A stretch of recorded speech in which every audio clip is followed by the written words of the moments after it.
আশা করি স্ক্রিন দেখা যাচ্ছে। বেশ, আমরা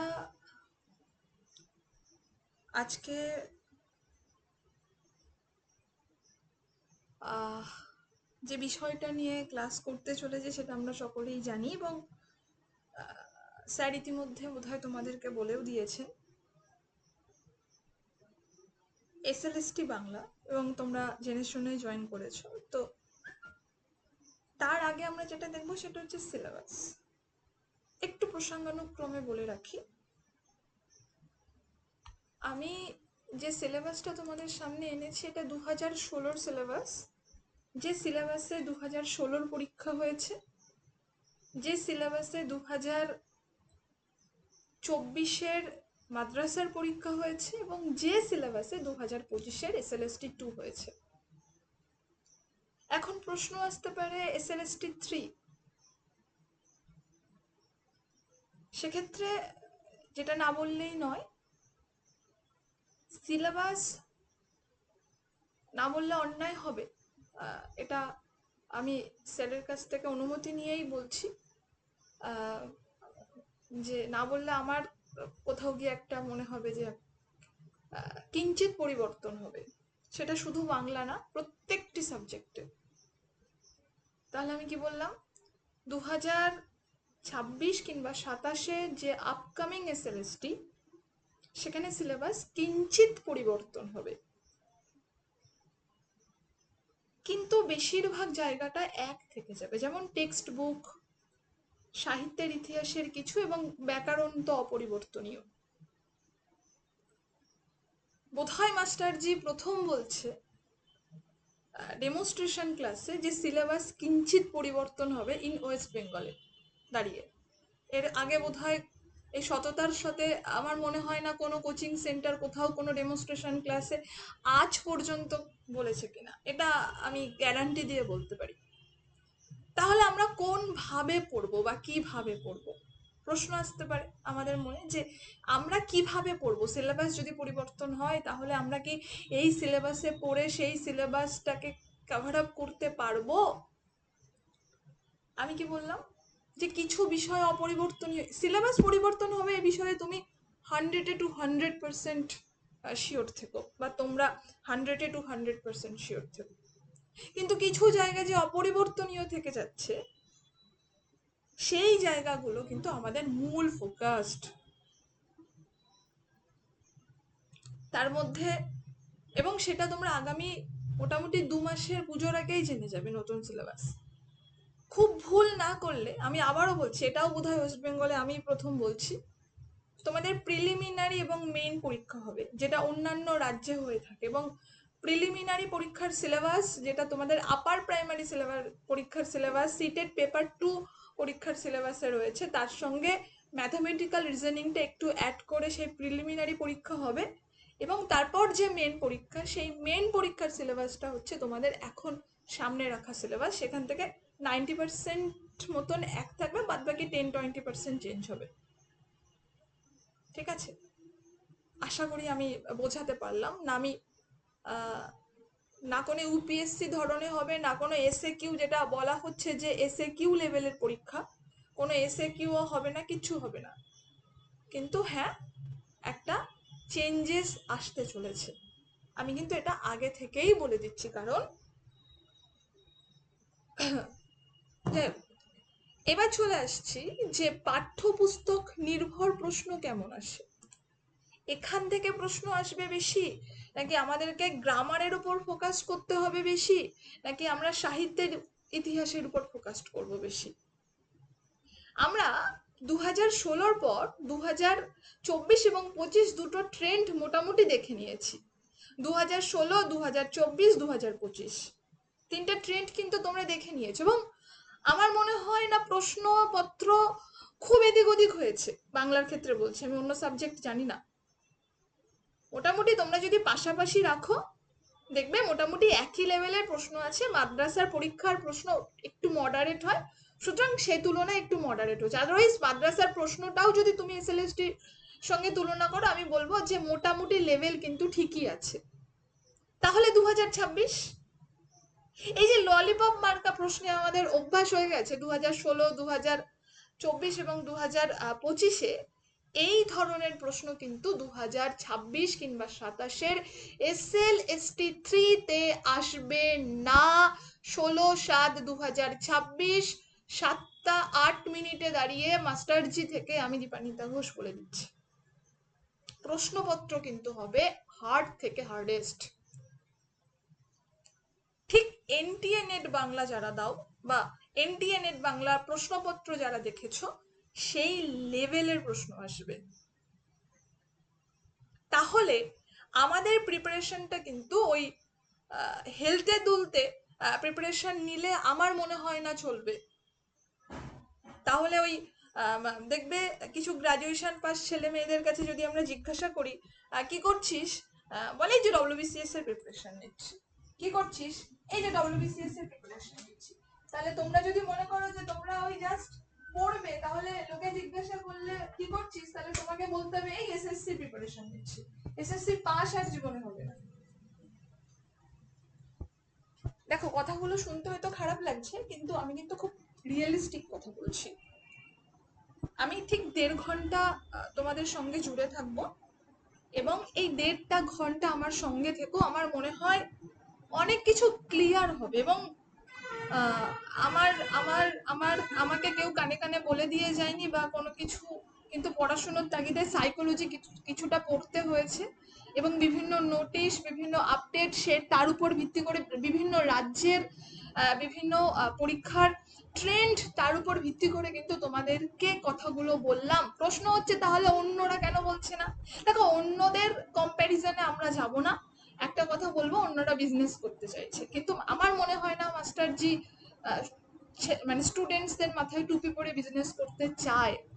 চল, তাহলে প্রথম আমরা চলে আসছি যে পাঠ্যপুস্তক নির্ভর প্রশ্ন। আবারও বলছি, যারা মনে করবে সিরিয়াসলি ক্লাসটা করবে তারাই ক্লাসে থাকো। যারা মনে করবে যে চলো এইদিকে একটু পাদি ওইদিকে একটু পাদি, আমার মনে হয় না সময় নষ্ট করা তোমার এখানে উচিত হচ্ছে।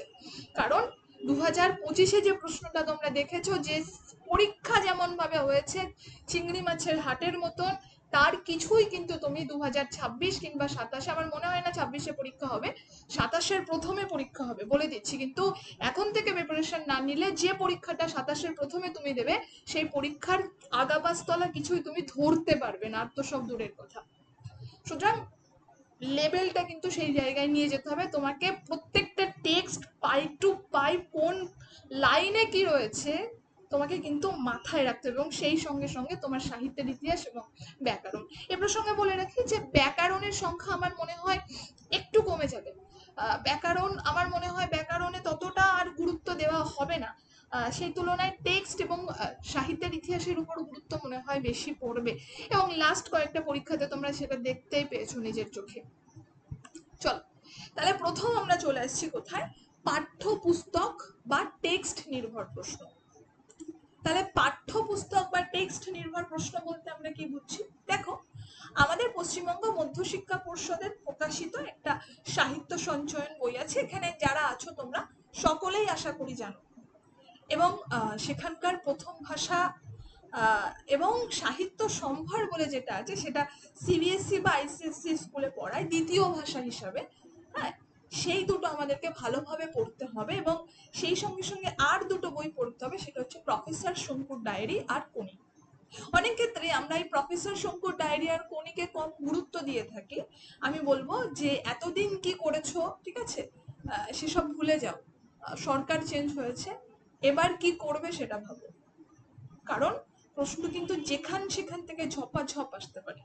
লাস্ট যে কটা পরীক্ষা সরকার চেঞ্জ হওয়ার পর হয়েছে, আবারও বলছি, আমার কথা বিশ্বাস না হলে, যেমন ডব্লিউবিসিএস হয়েছে, সেই পরীক্ষার প্রশ্নগুলো আগের পরীক্ষার প্রশ্নের সাথে একটু মিলিয়ে দেখবে আকাশ আর পাতাল তফাৎ খুঁজে পাবে। তো এসএসসি কিন্তু তার ব্যতিক্রম হবে না, বাড়ি এসে কিন্তু কাঁদতে হবে কথাগুলো বিশ্বাস না করলে।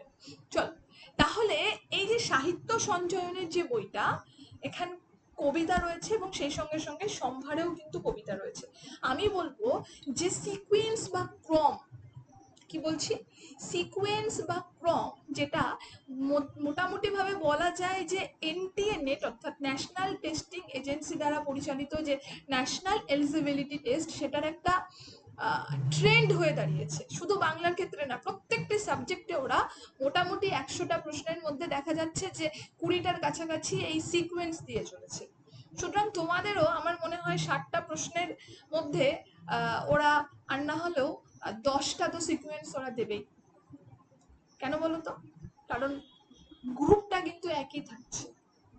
এতদিন যারা এসএলএসটির প্রশ্নপত্র তৈরি করতো, একদমই তাই, সিলেবাস চেঞ্জ হবে।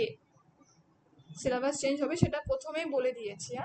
সিলেবাস চেঞ্জ হবে, তবে 9-10 সিলেবাসের টেক্সট চেঞ্জ হবে না।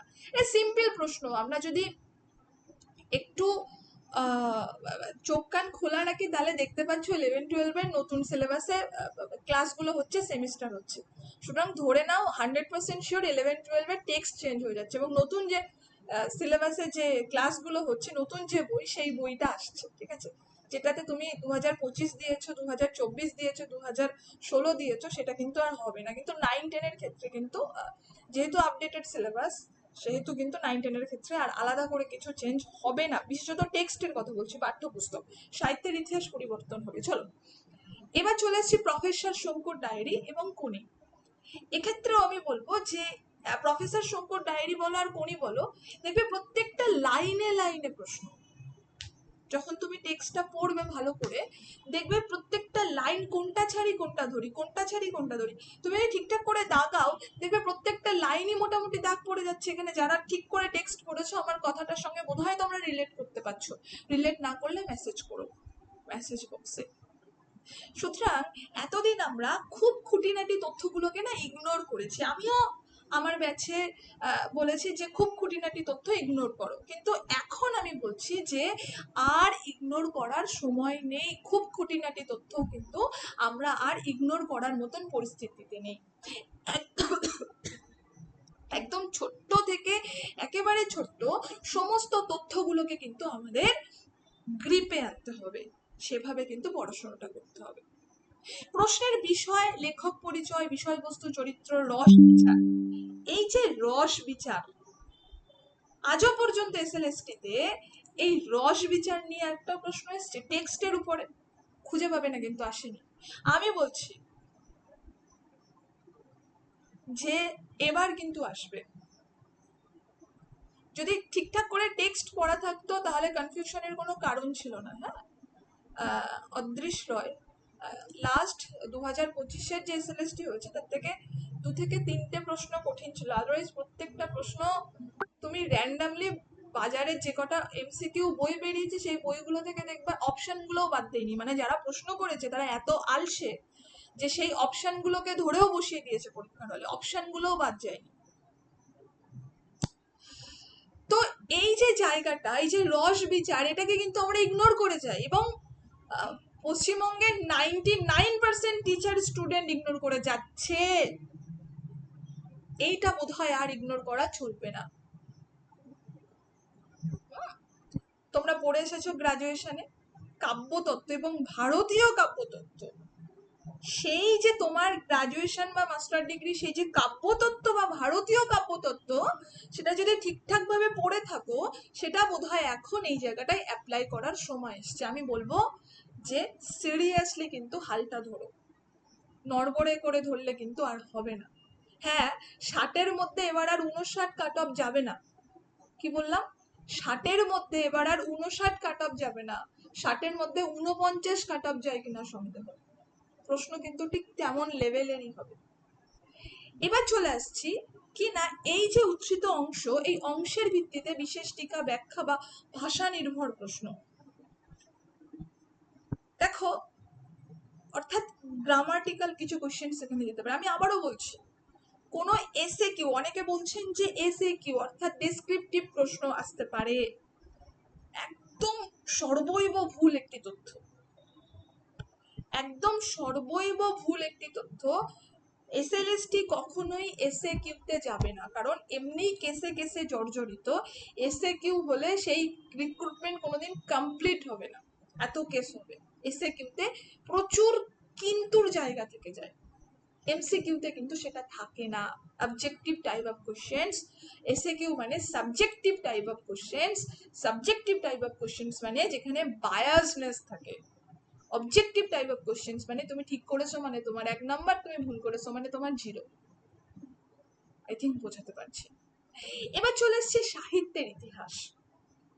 এই যে জায়গাটা সাহিত্যের ইতিহাস, যেখানে আমরা দেখতে পাচ্ছি কি প্রাচীন ও মধ্যযুগ।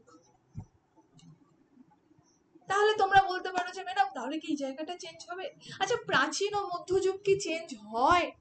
তুমি গিয়ে কি চেঞ্জ করে দিয়ে আসতে পারবে? না আমি গিয়ে চেঞ্জ করে দিয়ে আসতে পারবো? কোনো চেঞ্জেস নেই এই জায়গায়। আধুনিক যুগ একটু চেঞ্জ হবে, কিন্তু প্রাচীন ও মধ্যযুগ কোনো চেঞ্জেস নেই। প্রাচীন যুগ বলতে আমরা সকলেই জানি চর্যাপদ, এবং তারপর থেকে মধ্যযুগের সূচনা শ্রীকৃষ্ণ কীর্তন কাব্য দিয়ে, চণ্ডীদাস বিদ্যাপতি দিয়ে, জ্ঞানদাস দিয়ে এবং গোবিন্দ দাস দিয়ে। মুকুন্দ চক্রবর্তী আছে। মঙ্গল কাব্যের দিকে আমরা যদি চলে আসি, ভারতচন্দ্র রায় আছে, অন্নদা মঙ্গল, বিজয় গুপ্ত, মনসা মঙ্গল, কেতকা দাস ক্ষেমানন্দ আছে, তারপর এদিকে ঘনরাম চক্রবর্তী আছে। সুতরাং চণ্ডীমঙ্গল, অন্নদামঙ্গল, মনসা মঙ্গল এবং সেই সবগুলো তো আমাদেরকে পড়তে হবে, এবং তাদের যে স্রষ্টা তাদেরকে নিয়েও কিন্তু পড়তে হবে। আমি শুধু মুকুন্দরাম চক্রবর্তী পড়ে বসে রয়েছি, আমি চণ্ডীমঙ্গল সম্বন্ধে ছাইচাতা কিচ্ছু জানি না, তার কি চরিত্র কি রয়েছে, আমার মনে হয় খুব লাভ আর হবে না। দেখবে যারা আগের দিনে পড়াতো, মানে আমি শুনেছি আর কি, মানে মোটামুটি পুরোনো দিনকার টিচার যারা, তারা একটা করে দলিল ধরিয়ে দেয় স্টুডেন্টসদের হাতে। তোতা পাখি শুনেছো? তোতা পাখি, তো এরকম তোতা পাখির মতন স্টুডেন্ট গুলো মুখস্থ করে, সেই জন্য আজকে স্কুলগুলোর এই অবস্থা। আর প্রশ্নগুলোও বলিহারি, ঠিক আছে, এসএলএসটি তে আসে, কোনো মানে নূতনত্ব নেই, মানে যারা একটু অন্য কিছু ভাবনা চিন্তা করে তাদের জন্য কিছুই নেই। কিন্তু এইবার কিন্তু সেই বিষয়টা একটু চেঞ্জ, একটু না, এই দলিল পড়ে কিন্তু আর পরীক্ষায় পাশ করা যাবে না। কি বললাম? ওই যে ধরানো দলিল যেটা ধরিয়ে দেয় বিভিন্ন জায়গায়, ওই দলিল পড়ে কিন্তু আর হবে না, তোমাকে কিন্তু ডিসকভার মাইন্ড রাখতে হবে, যেখান থেকে আর কি প্রশ্ন আসতে পারে। শুধু টিচারের উপর ডিপেন্ড করে থাকলে হবে না, তোমার নিজেকে কিন্তু খাটতে হবে। নেক্সট চলে এসছে কি অনুবাদ সাহিত্য, তা যার মধ্যে আছে কৃত্তিবাস ওঝা, মালাধর বসু, কাশিরাম দাস। তো তুমি শুধু কৃত্তিবাস ওঝা, মালাধর বসু, কাশিরাম দাস সম্বন্ধে, তার বাবার নাম কি, তার মার নাম কি, তার জন্ম কোথায়, সে কি লিখেছে, দ্যাট ইজ নট এনাফ। এতদিন ছিল, এখন কিন্তু আর সেটা যথেষ্ট নয়। তার পদবী কি, এইগুলোই তো এতদিন আসতো নাকি? এখন তোমাকে যাও, তোমার কৃত্তিবাস ওঝা কেন বিখ্যাত সাহিত্যের ইতিহাসে, মালাধর বসু শ্রীকৃষ্ণ বিজয় কেন বিখ্যাত, আরো তো অনেকে লিখেছে শ্রীকৃষ্ণকে নিয়ে, মালাধর বসুই কেন, কেন কাশিরাম দাস, অনেকেই তো মহাভারত অনুবাদ করেছেন, কেন কাশিরাম দাসকে আমরা পড়ছি? চলো কাশিরাম দাসের মহাভারত একটু পড়ো, মালাধর বসু শ্রীকৃষ্ণ বিজয় একটু পড়ো, কৃত্তিবাসী রামায়ণ একটু পড়ো। পড়তে হবে বাবা এবার। এবার কিন্তু আর, আমি বারংবার বলছি, এই রেকর্ডিংটা যত্ন করে রেখে দিও, দলিল পড়লে কিন্তু আর হবে না, সিরিয়াসলি বলছি, একটুও কিন্তু বাড়িয়ে বলছি না। আর তোমাদেরকে ডিমোটিভেট করার কোনো উদ্দেশ্য বা ইচ্ছা আমার নেই, কারণ আমি ঈশ্বরে বিশ্বাস করি। একটু নিজেদেরকে আপডেটেড রাখতে হবে, নিজেদের মাইন্ডসেটটা কি করতে হবে না, একটু রিসার্চ ওরিয়েন্টেড রাখতে হবে। কেউ আমাকে বললো, ডান কানটা নিয়ে চলে গেছে, আমি কানে হাত দিয়ে কাকের পিছনে ছুটলাম, যেটা এতদিন আমরা করে এসেছি, ওরম করলে হবে না। একটু যুক্তি তর্ক দিয়ে নিজে ভাবো যে আমার কি করা উচিত, কি করা উচিত নয়। এবার চলে এসেছি চৈতন্য জীবনী সাহিত্যে, যেখানে আমাদেরকে দেখতে হবে বৃন্দাবন দাস এবং কৃষ্ণদাস কবিরাজ। তোমাকে একটুখানি হলেও পড়তে হবে চৈতন্য চরিতামৃত এবং চৈতন্য ভাগবত, একটুখানি হলেও তোমাকে দেখতে হবে যে চৈতন্য মহাপ্রভু কোথা থেকে যাত্রা শুরু করেছে, যাত্রাপথে তার কোথায় কোথায় দেখা হয়েছে, তিনি কোথায় কোথায় গমন করেছেন, কার কার সঙ্গে তার সান্নিধ্য লাভ হয়েছে। বিশেষত এই যে জায়গাটা, এই জায়গাটা তোমাকে খুব গুরুত্ব সহকারে দেখতে হবে। এই জায়গায় আসছি আলাউল এবং দৌলতগাছি, এবং সর্বশেষে আমরা আসছি রামপ্রসাদ সেন এবং কমলাকান্ত ভট্টাচার্য। এখান থেকে নতুন করে বলার কিছু নেই। রামপ্রসাদ সেনের যে কটা শাক্ত পদ আছে তুমি একটু ভালো করে পড়ে নিও। সেম ভাবে বলবো কমলাকান্ত ভট্টাচার্য। কিন্তু এতদিন আমরা যেটা করতাম, প্রথম লাইন এবং দ্বিতীয় লাইন দুটো পড়েই বসে থাকতাম। আমি বলবো সেই জায়গাটা থেকে একটু সরে এসে মোটামুটি পদগুলো প্রত্যেকটি পদই পড়ে নিও। কলকাতা বিশ্ববিদ্যালয়ের সম্পাদনায় শাক্ত পদাবলীর যে বইটা আছে, দেখবি বিস্কিট বিস্কিট কালারের, এই বইটা মানে কিনে নিলেই যথেষ্ট হয়ে যাবে শাক্ত পদাবলীর ক্ষেত্রে। এবার চলে আসছি আধুনিক যুগ। এখান থেকে কিন্তু একটু চেঞ্জেস হবে, বলেই দিচ্ছি। আধুনিক যুগে মোটামুটি আমাদের এখনো পর্যন্ত হাতে যেটা রয়েছে, গদ্য সাহিত্যের মধ্যে আমাদের কি কি পড়তে হবে না, বিদ্যাসাগর থেকে আমরা শুরু করবো গদ্য সাহিত্য। আমি বলবো যে বিদ্যাসাগর, বঙ্কিমচন্দ্র এবং রবীন্দ্রনাথকে ওরা বাদ দিবে না, এদেরকে বাদ দিয়ে গদ্য সাহিত্য অধরা থেকে যাবে। তারপরের গুলো কি হবে আমি জানি না।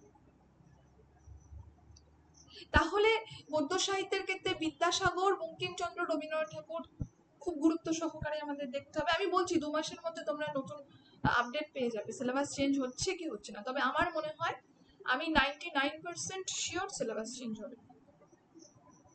নেক্সট আমরা চলে এসেছি প্রমথ চৌধুরী, নেক্সট আমরা চলে এসেছি সুনীতি কুমার চট্টোপাধ্যায়, নেক্সট আমরা চলে আসছি সৈয়দ মুস্তফা আলী, নেক্সট আমরা চলে আসছি জগদীশ চন্দ্র বসু এবং বিনয় ঘোষ। আমি বলবো যে তোমরা প্রথম 3টে খুব ভালো করে আপাতত আগাবাস্তলা পড়ে নাও। বিদ্যাসাগর, বঙ্কিমচন্দ্র, রবীন্দ্রনাথ, এই 3টে চেঞ্জেস আসবে না, একেবারেই অপরিবর্তনীয় থেকে যাবে। কারণ এই 3টেকে বাদ দিয়ে বাংলা গদ্য সাহিত্য তথা বাংলা সাহিত্য কিছু থাকে না। পরের গুলো আপাতত বাদ রেখো, অন্যান্য গুলো পড়তে পড়তে প্রথম থেকেই মধ্যযুগ ইত্যাদি ইত্যাদি করতে করতে কিন্তু তুমি বুঝতে পারবে যে আলটিমেটলি কি হতে চলেছে। কাব্য সাহিত্যের ক্ষেত্রেও আমি সমানভাবে বলবো যে মধুসূদন, বিহারীলাল এবং রবীন্দ্রনাথ ঠাকুর, নজরুল ইসলাম, যতীন্দ্রনাথ সেনগুপ্ত, বুদ্ধদেব বসু, জীবনানন্দ দাশ, বিষ্ণু দে, সুভাষ মুখোপাধ্যায় এবং শক্তি চট্টোপাধ্যায়। তার মধ্যে কোনগুলোকে আমরা বেশি গুরুত্ব দেবো? এখন যেহেতু সিলেবাস চেঞ্জেসের একটা ব্যাপার আছে, আমি বলবো মধুসূদনকে গুরুত্ব দাও, বিহারীলালকে গুরুত্ব দাও, রবীন্দ্রনাথ ঠাকুরকে গুরুত্ব দাও, নজরুলকে গুরুত্ব দাও, শক্তি চট্টোপাধ্যায়কে গুরুত্ব দাও, জীবনানন্দ দাশকে গুরুত্ব দাও। এইগুলো আগে ভালো করে গ্রিপে নিয়ে নাও, আর পরের গুলো পরে দেখা যাবে। কথা সাহিত্যের ক্ষেত্রে বঙ্কিমচন্দ্র, রবীন্দ্রনাথ ঠাকুর, শরৎচন্দ্র, তারাশঙ্কর, মানিক বন্দ্যোপাধ্যায়, বিভূতিভূষণ, এবং পরপর পরপর এই যে বনফুল, প্রেমেন্দ্র মিত্র, পরশুরাম, আশাপূর্ণা দেবী, মহাশ্বেতা দেবী, লীলা মজুমদার, সতীনাথ ভাদুরী, সমরেশ বসু, আমার মনে হয় এখানে আরো আধুনিক কিছু অ্যাড হতে পারে, একেবারেই আধুনিক কিছু অ্যাড হতে পারে। আই এম নট শিওর, আমি জাস্ট আইডিয়া করে বলছি। নাটকের ক্ষেত্রে মধুসূদন দিয়ে আমরা শুরু করছি, এবং বাংলা নাট্য সাহিত্য মধুসূদনকে বাদ দিয়ে কিছুই থাকে না। কারণ বাংলা নাটক কেমন হওয়া উচিত সেটা মধুসূদন কিন্তু তার নিজের হাতে দেখিয়েছেন বলা ভালো। এবং মধুসূদন থেকে শুরু করে আমরা আসছি দীনবন্ধু মিত্রে, আমরা আসছি গিরিশ ঘোষে, আমরা আসছি দ্বিজেন্দ্রলাল রায়ে, আমরা আসছি রবীন্দ্রনাথ ঠাকুরে। প্রত্যেকটি ইকুয়াল ইম্পর্টেন্ট, প্রত্যেকটি ইকুয়াল ইম্পর্টেন্ট।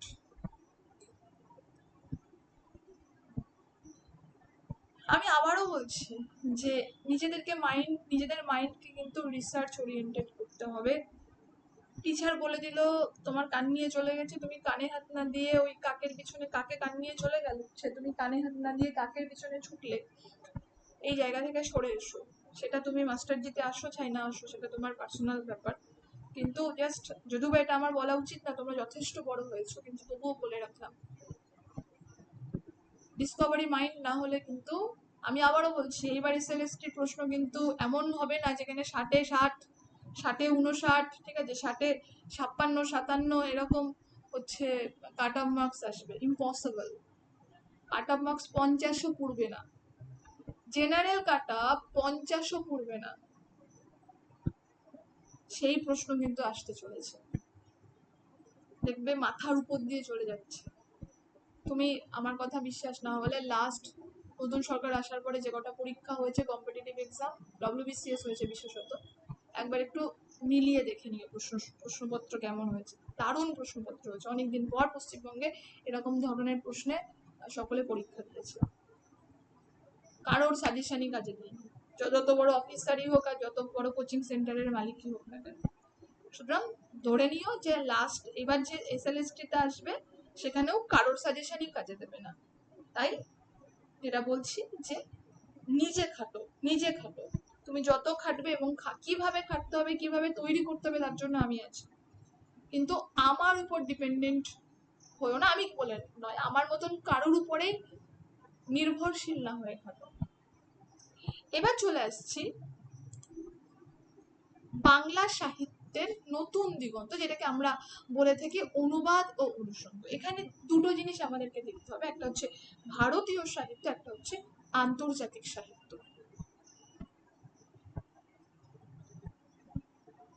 তাহলে দুটো জিনিস আমাদেরকে দেখতে হবে, একটা হচ্ছে ভারতীয় সাহিত্য আর একটা হচ্ছে আন্তর্জাতিক সাহিত্য।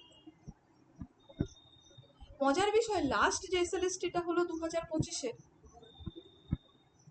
আমার যতজন পরীক্ষা দিয়েছে সবাই এসে বলছে যে মাছের বাজার বসেছিল নাকি, বেঞ্চ থেকে উঠে এর কাছে ওর কাছে তার কাছে গিয়ে নাকি ওএমআর শিট পূরণ করে দেওয়ার মতন গার্ড দিয়েছে, এবং সেটা একটা সেন্টারে না, সারা পশ্চিমবঙ্গ জুড়ে। এমন একটা পরীক্ষা, আর সাক্ষী থেকে গেলে তোমরাও আশা করি দিয়েছো, কিন্তু যারা এই পরীক্ষা থেকে হোপলেস ফিল করছো, যারা ভাবছো যে অন্যায় হয়েছে, আমিও বলবো হ্যাঁ অন্যায় হয়েছে, যাদের পাওয়ার যোগ্য তারা কিন্তু ওই চোট্টামি করতে পারেনি বলে পায়নি, বা হল কালেকশন করতে পারেনি বলে হয়তো এক আধ নাম্বারের জন্য পিছিয়ে এসছে, ঠিক আছে, সেই সমস্ত জায়গা কিন্তু সব পূরণ হবে, কি মানে একদম পিন ড্রপ সাইলেন্টে পরীক্ষা হবে লাস্ট আপকামিং যে পরীক্ষাটা।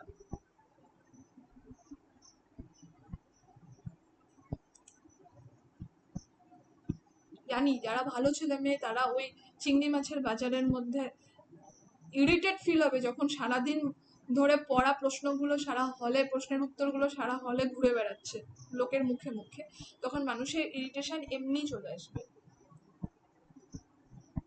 একজন টিচারের সবার আগে যেটা হওয়া উচিত সেটা হচ্ছে এমপ্যাথেটিক। সুতরাং তোমাদের জায়গায় আমি দাঁড়িয়ে বলছি যে এটা গায়ে লাগার, যেটা হয়ে গেল লাস্ট এসএলএসটিতে,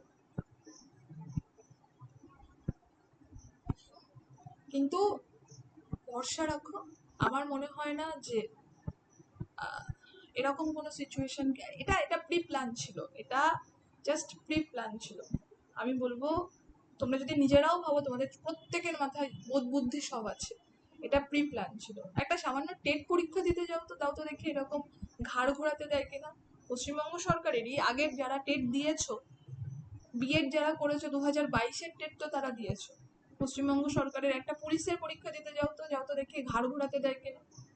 এতদিন কিন্তু এসএলএসটিতে কি এমন হলো যে চিংড়ি মাছের বাজার বসেছে প্রত্যেকটি সেন্টারে সেন্টারে, এটা জাস্ট প্রি প্ল্যান এবং ইনস্ট্রাকশনাল একটা ইয়ে ছিল যে গার্ড না দিতে, ঠিক আছে, ইত্যাদি ইত্যাদি।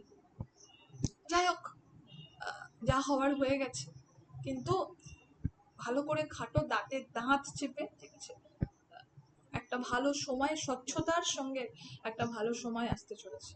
পরে কি হবে জানি না, আপকামিং যে এসএলএসটিটা আছে সেখানে কিন্তু স্বচ্ছতার সাথে নিয়োগ হবে, একদম স্বচ্ছতার সাথে নিয়োগ হবে, 100% শিওর।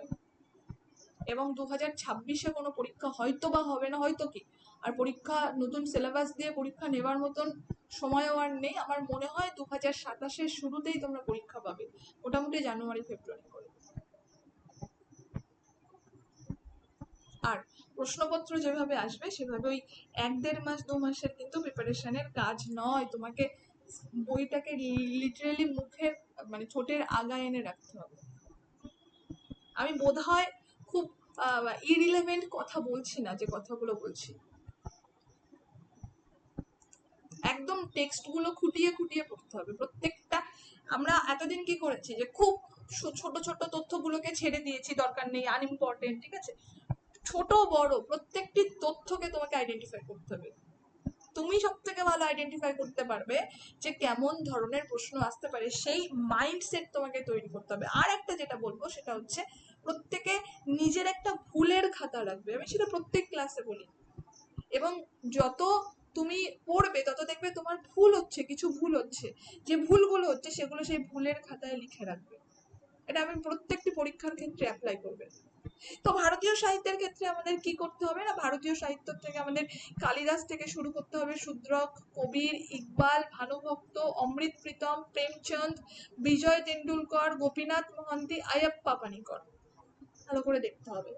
আন্তর্জাতিক সাহিত্যের ক্ষেত্রে সেম ভাবে শেক্সপিয়ার, টলস্টয়, চেকভ, মপাসা, গেটে, Neruda, Gabriel Garcia Marquez, Langston huge, Ernest Hemingway এবং টি.এস. এলিয়ট, ভালো করে দেখতে হবে।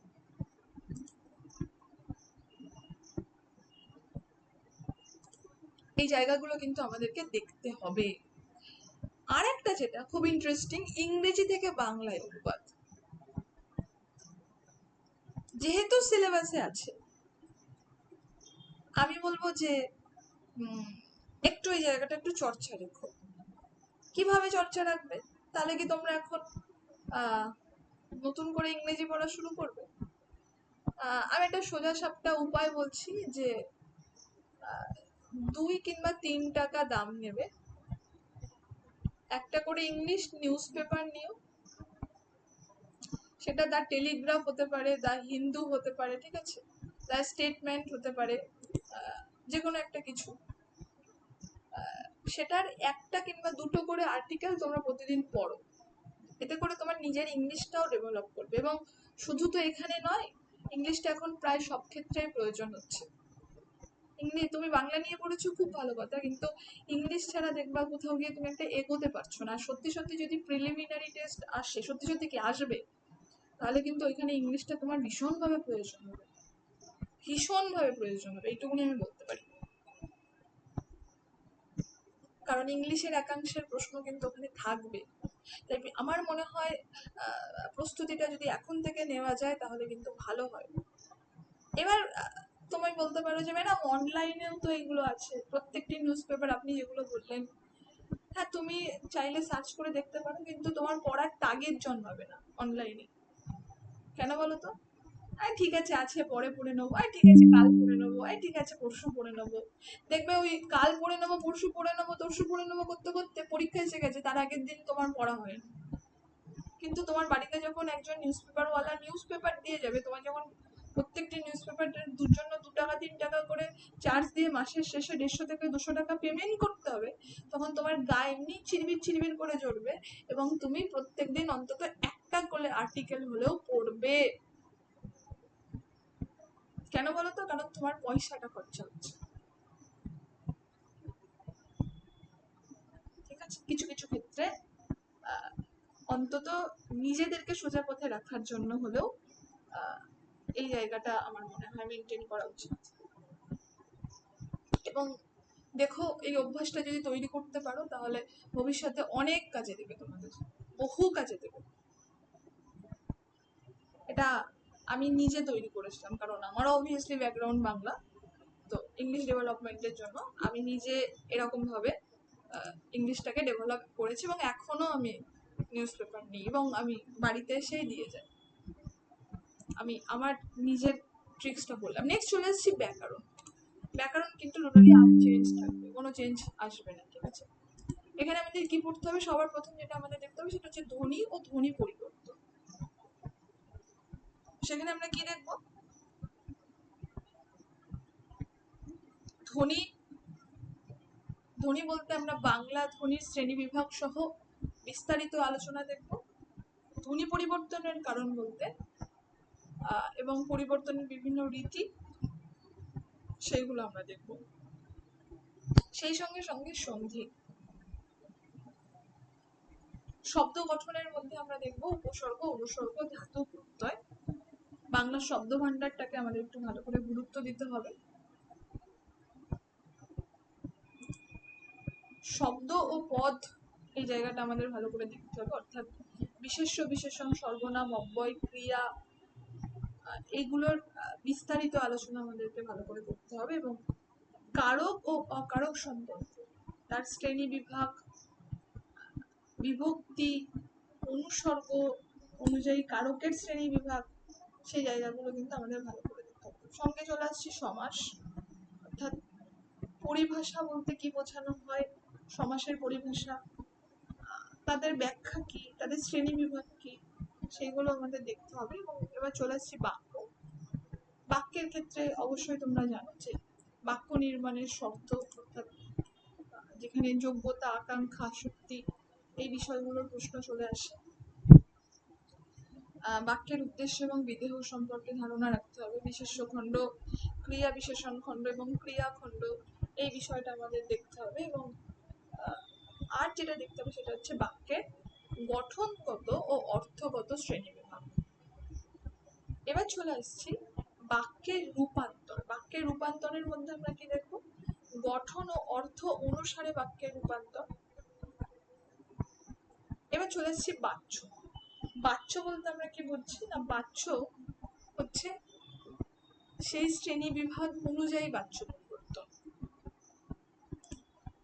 এবং এই বাক্য এবং বাচ্য এই দুটোই কিন্তু আমাদের ভালো করে দেখতে হবে। এই জায়গা থেকে কিন্তু মোটামুটি প্রশ্ন আসার, গ্রামার কিন্তু কোনো পরিবর্তন হবে না।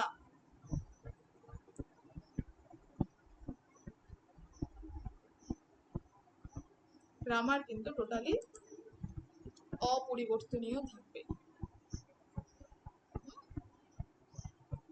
তাহলে আমরা 9-10 এর জায়গাটা কিন্তু মোটামুটি দেখে নিলাম। এটা হচ্ছে আমাদের 9-10। এবার চলে আসছে 11-12।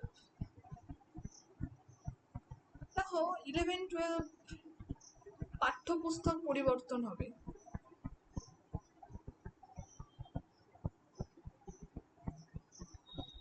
এখানে 9-10 এর যে পাঠ্যপুস্তকগুলো রয়েছে সেগুলো আপাতত আমাদেরকে পড়তে হবে। বাদ বাকি 11-12 এর যে পাঠ্যপুস্তক, একাদশ দ্বাদশ শ্রেণীর সাহিত্য চর্চা এবং সাহিত্য কথা, এই জায়গা দুটো আমাদের কিন্তু পড়বো না এই মুহূর্তে দাঁড়িয়ে। তার বদলে বরঞ্চ নতুন যে সিলেবাস, নতুন যে বইটা দিয়েছে স্কুলে আগের বছর, সেই বই কালেকশন করে সেই বই পড়ো, এইটা থাকবে না। বাংলা শিল্প, সাহিত্য, সংস্কৃতির ইতিহাস, এটাও কিন্তু যে টেক্সট বই যেটা দিয়েছে স্কুলে সেই অনুযায়ী তো ওখানে, সেটাও কিন্তু একাদশ এবং দ্বাদশ শ্রেণীতে কিঞ্চিত পরিবর্তিত হয়েছে এবং সেই অনুযায়ী কিন্তু আমাদেরকে দেখতে হবে নতুন যে সিলেবাস।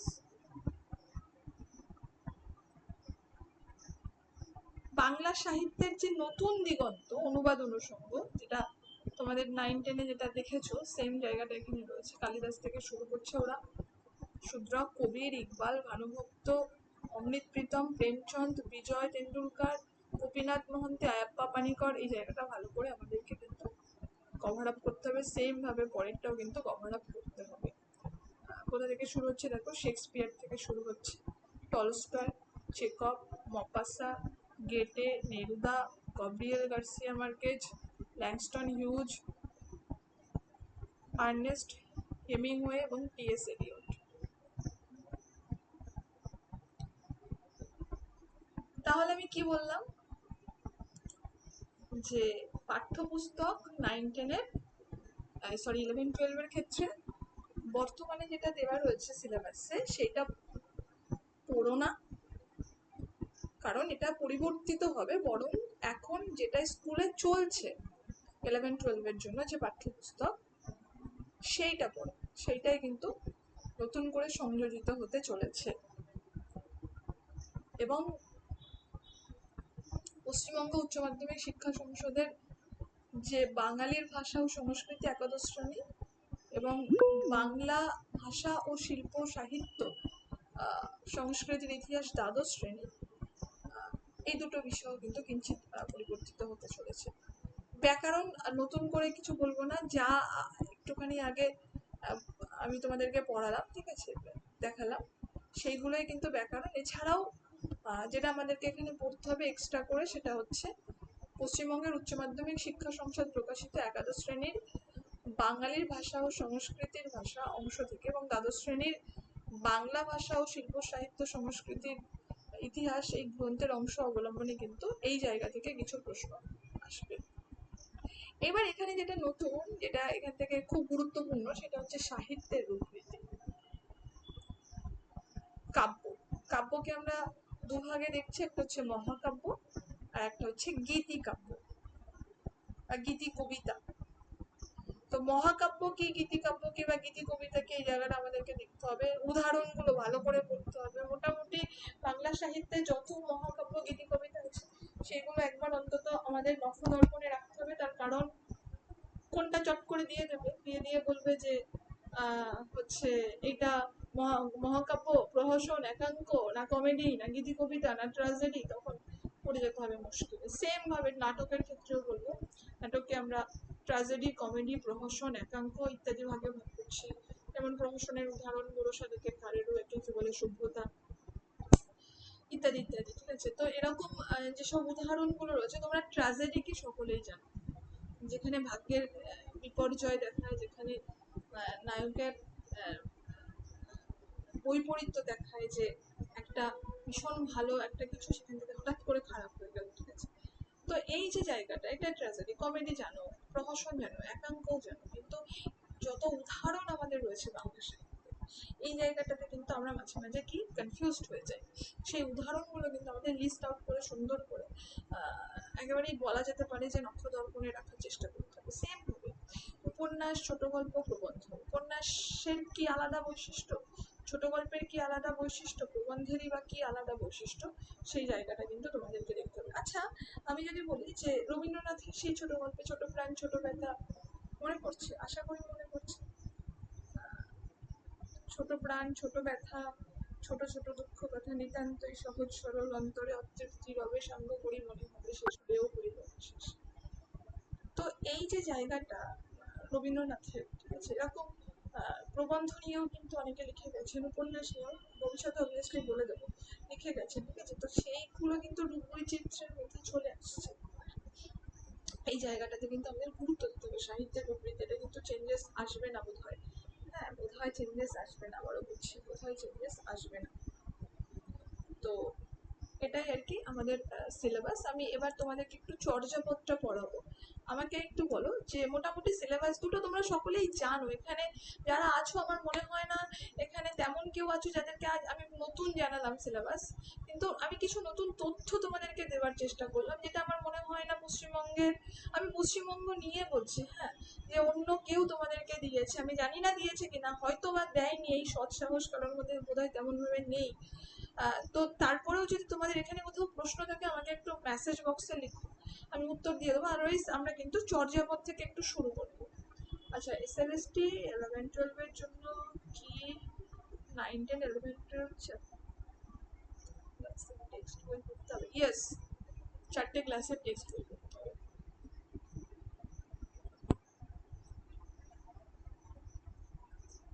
আর কোনো কোশ্চেন্স আছে কি তোমাদের?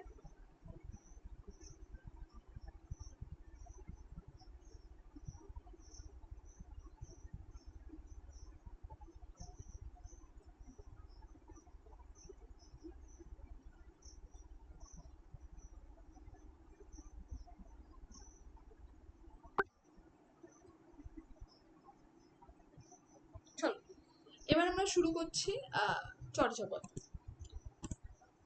আচ্ছা, এই যে চর্যাপদ, এই চর্যাপদ সম্বন্ধে তোমরা সবাই শুনে এসছো, তোমরা সবাই শুনে এসেছো চর্যাপদ সম্বন্ধে, হ্যাঁ।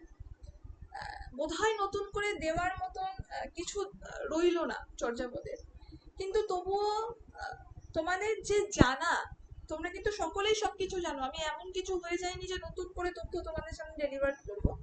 তোমরা যেগুলো জানো সেগুলো একটু আমি যেগুলো বলছি তার সঙ্গে যদি একটু রিলেট করে নাও তাহলে একটু সুবিধা। চর্যাপদের থেকে আমরা কেমন ধরনের প্রশ্ন আশা করতে পারি? সবার প্রথম যেটা আমি তোমাদেরকে বলে দিচ্ছি যে চর্যাপদের বইটা আগে খুলো, নির্মল দাসের, ঠিক আছে, সেইটা একটু দেখো। আর একটা যেটা দেখবে সেটা হচ্ছে বঙ্গীয় সাহিত্য পরিষদ, সংসদ নয় কিন্তু, পারলে লিখে নাও, বঙ্গীয় সাহিত্য পরিষদের একটা বই আছে। তুমি মোটামুটি দেশ থেকে শুরু করে তুমি চাইলে বঙ্গীয় সাহিত্য বিধাননগর নেমে যেতে হয়, বঙ্গীয় সাহিত্য পরিষদে গিয়েও কিনে আনতে পারো। ওখানে গেলে আবার বেশি করে একটু ছাড় দেয়, ওদের আবার কি সব ডেট ফেট আছে, 50% ছাড় দেয় বইটা, ওইটার একটু দাম বেশি। তো ওদের কিছু স্পেশাল ডেট থাকে, সেই ডেটগুলোতে গেলে প্রায় 50% ছাড় দিয়ে দেয়। তো সেই বঙ্গীয় সাহিত্য পরিষদের যে চর্যাপদ, সেখান থেকে সেই বইটা বিস্কিট বিস্কিট কালারের, একেবারেই স্কোয়ার, একেবারেই A4 সাইজের টাইপের বইটা, ঠিক আছে, একটু মোটা, সেই বইটাও কিন্তু মানে কিনে এনো, ঠিক আছে। আমি আবারও বলছি, প্রশ্নপত্র কিন্তু আর এমন হবে আর সেই দলিল দেখে পড়লে কিন্তু হবে না, এবার একটু ভালো করে মিলিয়ে নিও আমার কথা, এবার কিন্তু একটু ভালো করে বুঝতে হবে। দলিল দেখে, দলিল কি বলবো, হাসি লাগে, দলিল দেখে পড়লাম, ঠিক আছে, এবং তোতা পাখির মতন পরীক্ষার হলে গিয়ে উগড়ে দিয়ে চলে আসলাম, ঠিক আছে, এরকম করে কিন্তু হবে না। 50% নাম্বার গ্রাজুয়েশন বা মাস্টার ডিগ্রি যে কোনো একটা জায়গায় থাকলেই হবে, যে কোনো একটা জায়গায় থাকলেই হবে। তো এই যে চর্যাপদ, এই চর্যাপদ সম্বন্ধে একেবারে বেসিক যদি আমরা দেখি, একেবারে বেসিক যে ধারণাটা, সেখানে আমরা দেখব যে পরে আমরা মূল বিষয়ে আসছি।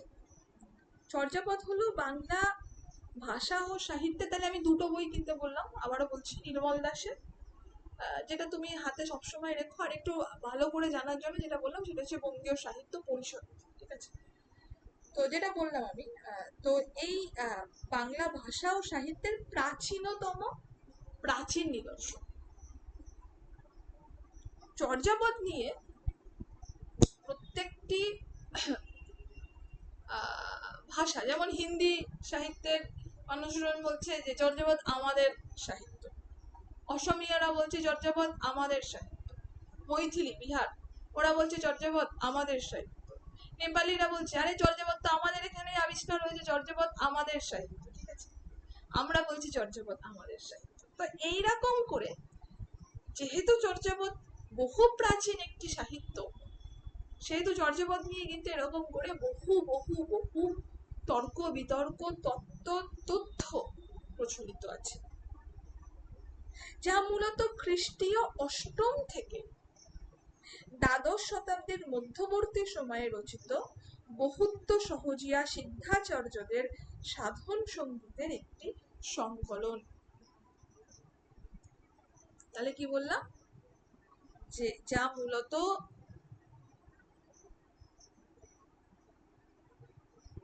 আধুনিক যুগের সাহিত্যের ইতিহাস, আমি দুটো বই সাজেস্ট করব, সেটা হচ্ছে সুকুমার সেন আর অসিত কুমার বন্দ্যোপাধ্যায়, এর বাইরে আর কিছু না।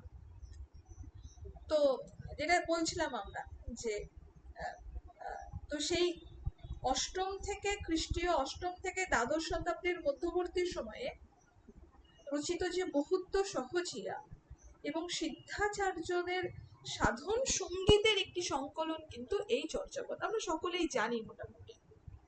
তো নব্য ভারতীয় আর্য ভাষার আবার আদি স্তরের ভাষা ও তৎকালীন সমাজ জীবনের ইতিহাস বোঝার জন্য এই গ্রন্থটির গুরুত্ব কিন্তু অপরিসীম, অর্থাৎ একটা বড় গুরুত্বপূর্ণ জায়গা কিন্তু এই গ্রন্থটির থেকেই যায় চর্যাপদের। আমরা যদি একটু আগে বলে দিই, তারপরে আমরা মূল টেক্সটে যাই, মানে মূল জায়গায় যাই, আমি যেটা তোমাদের সামনে প্রেজেন্ট করেছি আমি একটু বলার চেষ্টা করছি, একটু শুনে নাও, তাহলে বেশি মনে থাকবে। দেখো, আমি যদি আবিষ্কার সম্বন্ধে একটু মনে রাখার চেষ্টা করি, তাহলে আমরা দেখবো যে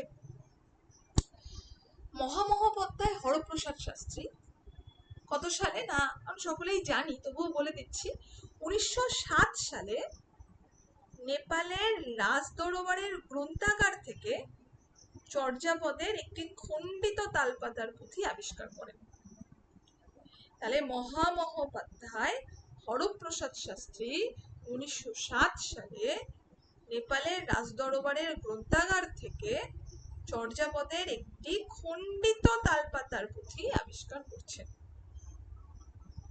তাহলে সেটা কবে প্রকাশ পাচ্ছে? যে বইটা আমি তোমাদের কিনতে বলেছিলাম, 1916 সালের কলকাতার বঙ্গীয় সাহিত্য পরিষদ, সেখান থেকে হরপ্রসাদ শাস্ত্রী নিজে সম্পাদনা করে বার করছেন কি 1000 বছরের পুরানো বাংলা ভাষায় বহুত্ব গান ও দোহা নামে একটি বই, যেখানে কিন্তু আমরা এই চর্যাপদটাকে পাবো এবং এছাড়া আরো কয়েকটি আবিষ্কৃত গ্রন্থ কিন্তু এখানে পাবো।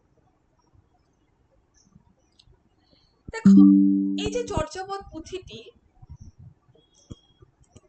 এই পুঁথিটির মূল নাম নিয়ে বিভিন্ন মতভেদ থাকলেও হরপ্রসাদ শাস্ত্রী এর নাম দিয়েছিলেন চর্যাচর্য বিনিশ্চয়। অনেকে আবার বলেন চর্যাশ্চর্য বিনিশ্চয়, সেটা কিন্তু অন্যজন দিয়েছিলেন। হরপ্রসাদ শাস্ত্রী কিন্তু দিয়েছিলেন চর্যাচর্য বিনিশ্চয়। আবার একটা প্রসঙ্গ চলে আসছে সান্ধ্য ভাষা। অনেকে চর্যাপদের ভাষাকে সান্ধ্য ভাষা বলেছে। তোমাদের মনে হতে পারে কেন বলবে সান্ধ্য ভাষা চর্যাপদের ভাষাকে? আবার অনেকে চর্যাপদের ভাষাকে আলো আধারী ভাষা বলেছে। তার কারণ, তোমাদেরকে যদি সামনে আমি চর্যাপদের পদগুলো, তোমরা নিশ্চয়ই পড়েছো, আমি রাখি আমি রাখার কে, কেউ নয়। তো তোমরা চর্যাপদের পদগুলোর অনুবাদ না পড়লে তোমরা কেউ বুঝতে পারবে যে কি বলতে চেয়েছে? বুঝতে পারবে নাকি? আমি যদি বলি কা তরুবারা পঞ্চমী ডাল চঞ্চল চিয়ে পৈথ কার, কি এর মানে কি? আমরা যখন অনুবাদ করেছি তখন বুঝতে পারছি আচ্ছা এর মানে হচ্ছে এইটা। কিন্তু যতক্ষণ অনুবাদ না পড়ছি তখন আরে কি ভাষা, কোত্থেকে আসছে, মাথার মধ্যে কেমন কিরবির কিরবির করছে, ধর পড়তে ভালো লাগছে না। ঠিক এই সেম ফিলিংস, এই সেম ভাবনা কিন্তু প্রথম যখন চর্যাপদের গুড়ার্থ তথা অনুবাদ আবিষ্কার না হয়, মানে হয়নি, অনুবাদ আবিষ্কৃত হয়নি, অনুবাদিত হয়নি চর্যাপদ, তখন মানুষের মনে হতো। তাহলে কি বললাম যে এই যে পদগুলো, এই পদগুলোর যে বাহ্যিক সাধারণ অর্থ কিন্তু মোটামুটি আছে, কিন্তু সেই বাহ্যিক সাধারণ অর্থটাই কিন্তু যথেষ্ট নয়। প্রত্যেকটি পদের একটি করে লুকানো অর্থ, চর্যাপদের ভাষায় যেটাকে আমরা বলবো গূঢ় অর্থ রয়েছে, যেটা চর্যাপদের নিচেই গুড়ার্থ বলে লেখা রয়েছে, তোমরা সকলেই পড়েছো।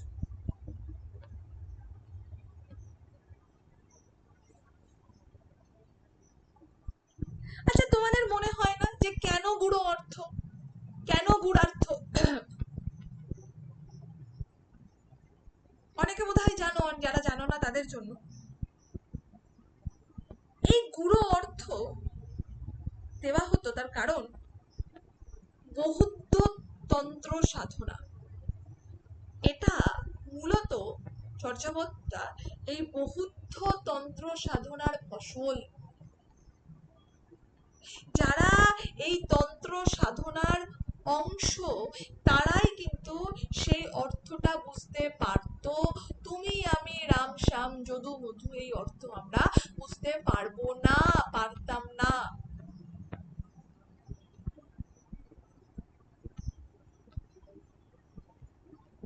এই যে চর্যাপদের পুঁথিটা, এই পুঁথিতে টোটাল কতগুলো পদ আছে না, এই পুঁথিতে টোটাল 46.5টি পদ পাওয়া গেছে। তোমরা হট করে বলতে পারো কেন ম্যাডাম সবাই যে বলে 50টি পদ?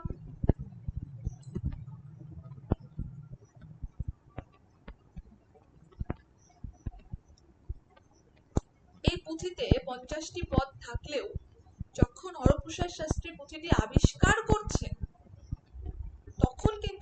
ইংরেজিতে পাওয়া গেছে 46.5টি পদ। তাহলে 3.5খানা পদ কোথায় গেল? সে প্রসঙ্গে বলবো 24 নম্বর, 25 নম্বর এবং 48 নম্বর পদ সম্পূর্ণ নষ্ট হয়ে গেছে, তার একটি লাইনও আর উদ্ধার করা যায়নি, খুঁজে পাওয়া যায়নি। কত কত নম্বর পদ? 24, 25 এবং 48 নম্বর পদ। আর একটি পদ অর্ধেকটা রয়ে গেছে। তোমাদের কারোর কাছে বইটা থাকলে একটু খুলে বার করো, 23 নম্বর পদ দেখবে 3-4 লাইন রয়েছে, অর্ধেকটা রয়েছে, পুরোটা নেই, বাদ বাকিটা নষ্ট হয়ে গেছে। তাহলে কি বললাম? 24, 25 এবং 48 সংখ্যক পদ সম্পূর্ণ নষ্ট হয়ে গেছে, আর 23 নম্বর পদটা হচ্ছে তার একাংশ রয়েছে, বাকি অংশগুলো নষ্ট হয়ে গেছে। এই চর্যাপদে টোটাল কতগুলো কবি রয়েছে? এই চর্যাপদে টোটাল 24 জন পদকর্তা রয়েছে, এবং সাহিত্যিকরা বলছে চর্যাপদের আদি কবি অর্থাৎ চর্যাপদের প্রথম পদটির রচয়িতা হচ্ছে লুইপা, তিনিই হচ্ছেন চর্যাপদের আদি কবি।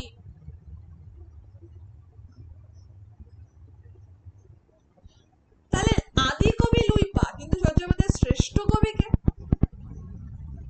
গুলিয়ে ফেলো না যেন। শ্রেষ্ঠ কবি কিন্তু কাহ্নপা।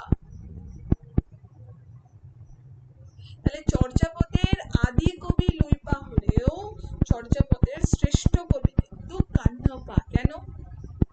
কারণ কাহ্নপা সব থেকে বেশি পদ রচনা করছেন। কতগুলো? 13টি। বলতে পারবে কাহ্নপার পরে কোন পদকর্তা পদ রচনা করেছে? কাহ্নপার যদি 13টি পদ হয়, তার পরের সংখ্যক সব থেকে বেশি সংখ্যক পদকর্তার নাম কি? তাকে আমরা আবার অনেকে বাঙালি বলে আখ্যা দিয়েছি।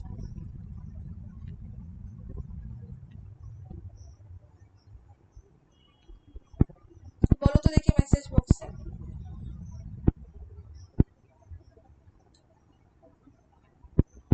খুব সিম্পল কোশ্চেন্স, কিন্তু একবার যদি কেউ চর্যাপদটা পড়াশোনা করে তাহলে তার মনে থাকবে। এবং তোমরা গ্রাজুয়েশনে মাস্টার ডিগ্রিতে চর্যাপদ পড়েছো?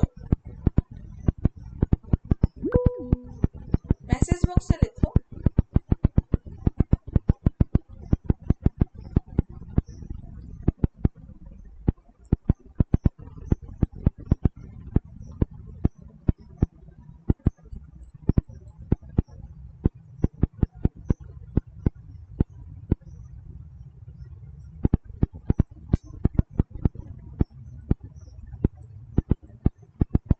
রুসুকোপা, একটা সিম্পল কোশ্চেন্সের উত্তর দিতে পারছো না? দেখেছো, বলেছিলাম না তোতা পাখি বর্ণ। আবারও বলছি, ডিসকভারি বেসড লার্নিং এ বিশ্বাস করো। তাহলে চর্যাপদের সাহিত্যিক ও সামাজিক মূল্য যদি আমাদের জানতে চায়, তাহলে আমরা কি লিখবো বা সে প্রসঙ্গে আমরা কি বলবো? দেখো, চর্যাপদ মূলত ধর্মীয় উদ্দেশ্যে বা সাধন তত্ত্ব প্রচারের জন্য রচিত হলেও এতে তৎকালীন বাংলার সাধারণ মানুষের বিভিন্ন দুঃখ কষ্ট, তাদের বিভিন্ন দারিদ্র্যের কথা, তাদের বিভিন্ন পেশা, যেমন চর্যাপদের মধ্যে তোমরা যারা পড়েছো ভালো করে তোমরা দেখবে নৌকা চালানো, তোমরা দেখবে তাঁত বোনা, শিকার করা ইত্যাদি পেশার কথা কিন্তু এখানে লেখা রয়েছে। এবং সামাজিক রীতিনীতির বাস্তব চিত্র রূপকের মাধ্যমে ফুটে উঠেছে কিন্তু এই চর্যাপদ।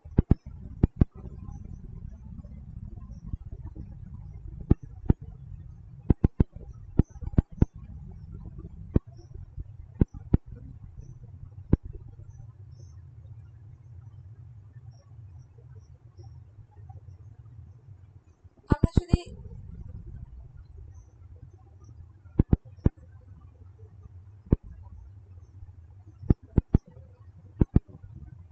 দেখি তাহলে আমরা দেখবো যে এই রচনাকাল প্রসঙ্গে যে বিভিন্ন গবেষক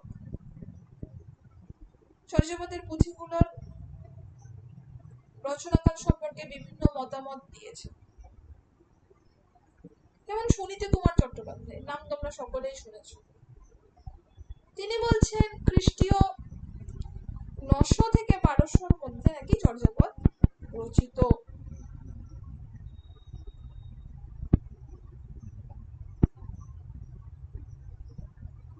কোথায় বলছেন?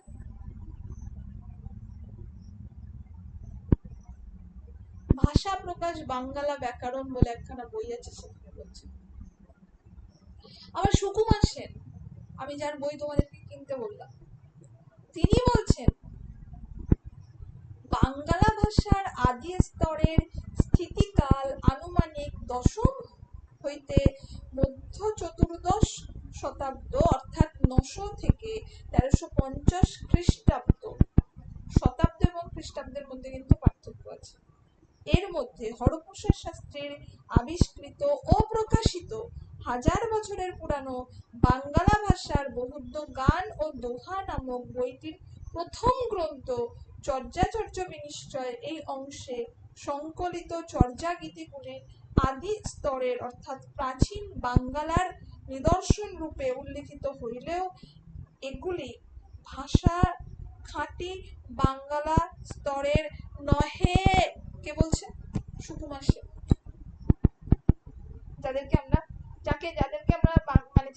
বাংলা সাহিত্যের একেবারেই কি বলবো, যেখান থেকে বাংলা সাহিত্য, যার হাত ধরে বাংলা সাহিত্যের ইতিহাস তৈরি হয়েছে বলা যেতে পারে। অসিত কুমার বন্দ্যোপাধ্যায় কোথাও গিয়ে সুকুমার সেনকে দেখে লিখেছে, এবং এখন যারা বাংলা সাহিত্যের ইতিহাস লিখছে সবাই ওই সুকুমার সেন এবং অসিত কুমারের বই দুটো সামনে রাখছে, দেখে জাস্ট টুকে দিচ্ছে। দুদিন পর যখন বাংলা সাবজেক্টে যদি কোনোদিন প্লাগারিজম আসে, তাহলে এই টোকা পাবলিক বলতে অধ্যাপক অধ্যাপিকাদের কথা বলছি, এগুলো সেদিন মুখ খুলবে। প্লাগারিজম মানে সাপোজ কেউ কারোর থেকে কপি করলে, প্লাগারিজম একটা সফটওয়্যার আছে, সেই সফটওয়্যারে ধরা পড়ে যায় এবং তার জন্য জেল পর্যন্ত হয়, জরিমানা পর্যন্ত হয়, সবকিছু হয়। বাংলায় সেটা নেই। আসলে বাংলা তো সাবজেক্টটা তো সারা বিশ্বে ভাষাটা অ্যাভেলেবেল নয়, সেই জন্য নেই, যার জন্য আজকে এগুলো এরা মোটামুটি তুমি কলেজ স্ট্রিটে গেলে তুমি 90টা বই দেখলে ভাববে তার মধ্যে থেকে 85টা টোকা বই, 5টা বই আছে যেগুলো অথেন্টিক এবং সেগুলো খুব রেয়ারেস্ট।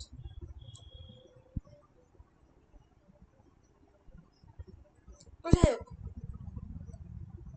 তো সুকুমার সেন লিখছেন তার ভাষার ইতিবৃত্তিতে। আবার আমরা দেখি যে আমরা সবাই জানি ডক্টর মোহাম্মদ শহীদুল্লাহ, তিনি কি বলছেন? বাংলাদেশের একজন বিখ্যাত ভাষাতত্ত্ববিদ। তিনি বলছেন যে আমি বাঙ্গালা সাহিত্যের আরম্ভ 650 খ্রিস্টাব্দ বলিয়া নির্দেশ করিয়াছি। নাথ গীতিকার উদ্ভব বহুদ্ধ যুগে, কিন্তু আমরা তাহা পাই নাই। আমরা বহুদ্ধ যুগের একটি মাত্র বাঙ্গালা পুস্তক পাইয়াছি, ইহার নাম আশ্চর্য চর্যাচয়। তাহলে লক্ষ্য করে দেখো, কেউ বলছে চর্যাশ্চর্য বিনিশ্চয়, কেউ বলছে চর্যাচর্য বিনিশ্চয়, কেউ আবার বলছে আশ্চর্য চর্যাচয়। কোন বইতে? বাঙ্গালা ভাষার ইতিবৃত্ত বলে তার লেখা, মোহাম্মদ শহীদুল্লাহের লেখা একটি বই, যেটা ঢাকার মাওলা ব্রাদার্স থেকে প্রকাশিত হয়েছে।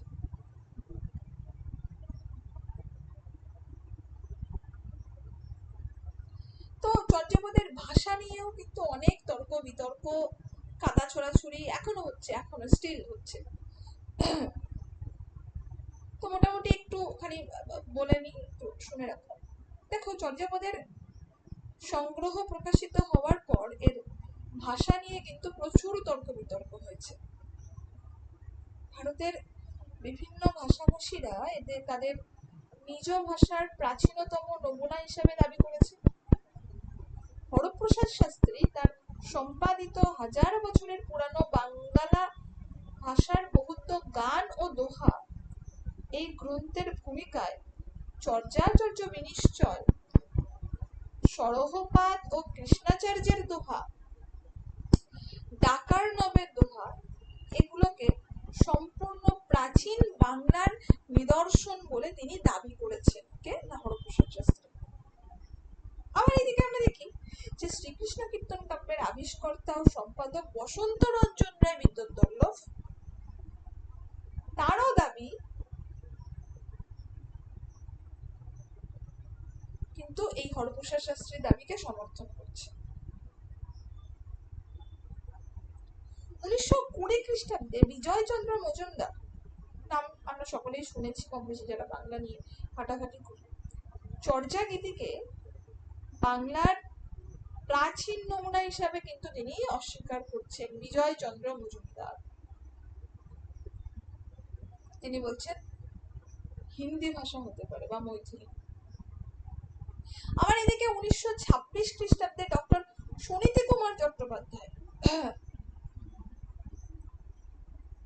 তার চর্যা গান ও দোহাগুলির ধ্বনিতত্ত্ব, ব্যাকরণ ও ছন্দ বিশ্লেষণ করে তার একটি বই আছে, ওডিবিএল বলে আমরা অনেকে জানি বইটিকে। তোমাদের বোধহয় মাদ্রাসাতে মনে হয় প্রশ্নটাও এসেছিল, the origin and development of the Bengali language.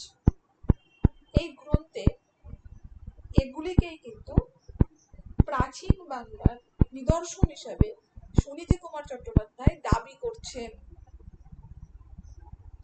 অন্যদিকে 1927 খ্রিস্টাব্দে ডক্টর মোহাম্মদ শহীদুল্লাহর প্যারিস থেকে প্রকাশিত একটি বই, যার নাম less chance mystics the শারাহা day কান্না, এই গ্রন্থে মোহাম্মদ শহীদুল্লাহ সুনীতি কুমারের এই মতকে কিন্তু গ্রহণ করছেন যে বাংলা ভাষার আদি নিদর্শনই চর্যাচর্য বিনিশ্চয়ই চর্যাপদী। অন্যদিকে রাহুল সংকীর্তন, আরো অনেকে তারা বলছেন যে চর্যাকে তাদের নিজেদের ভাষা, কেউ বলছে হিন্দি, কেউ বলছে মৈথিলি, কেউ বলছে নেপালি, কেউ বলছে অসমিয়া ইত্যাদি, এবং তার জন্য তারা যথেষ্ট প্রমাণ দিচ্ছে।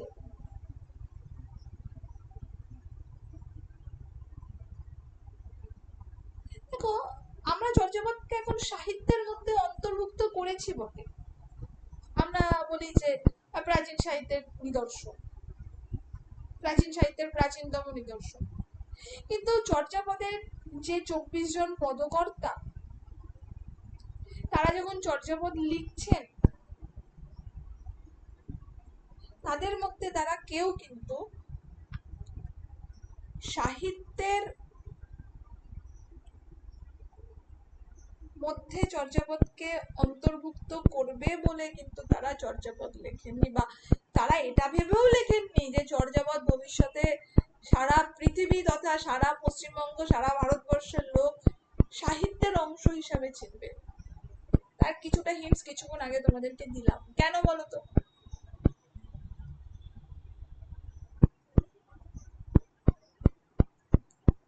দেখো, চর্যাপদ বইটা খুললে মোটামুটি পদকর্তা, কত সংখ্যক পদ, কি কি ইত্যাদি ইত্যাদি তোমরা সবাই পেয়ে যাবে, কিন্তু আমি যে বললাম আমাদেরকে একটু ডিসকভারি বেসড লার্নিং এ বিশ্বাস করতে হবে এবার, তার জন্য কিন্তু এই তথ্যগুলো তোমাদের সামনে তুলে ধরা।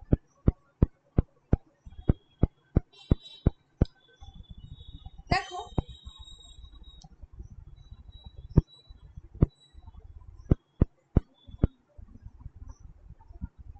মূলত বহুত্ব সহজপন্থী সহজিয়াগণ তাদের ধর্ম প্রচারের জন্য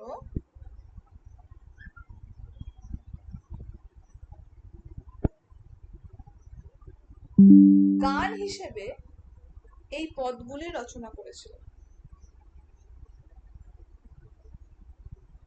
তাদের ধর্ম প্রচারের জন্য গান হিসাবে এই পদগুলি তারা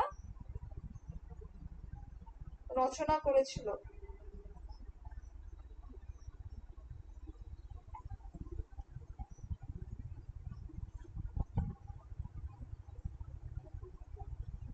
তাহলে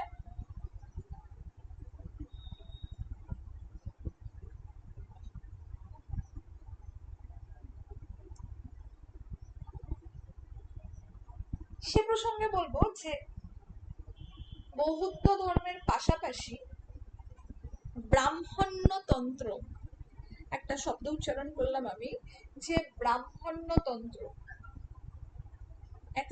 একটা সেকেন্ড আমাকে দাও তো।